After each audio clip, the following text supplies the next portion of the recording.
nauukol sa lupa, kung kaya ang espiritual na bagay ay naisa sa mundo, ay higit pa kaysa sa mundo na ating kinagisnan. Ay magpapabago ng iyong espiritual na paglalakbay, landas upang magkaroon ng kapangyarihan at karunungan.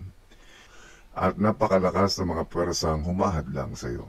Kailangan mong maghanda bagay na hindi mo maaring ibahagi kanino man. At alam mo ito, sila o may mga evil eye.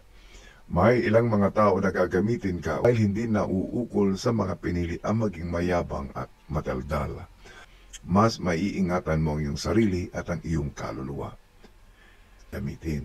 Ang mga salita mo ay gagamitin nila laban din sa iyo, kaya ilang hagi mga salita kaya makabigon dila ninisaling hanap sila mo kailan dapat sa iyo kasama damdamin ang may hawak sa iba.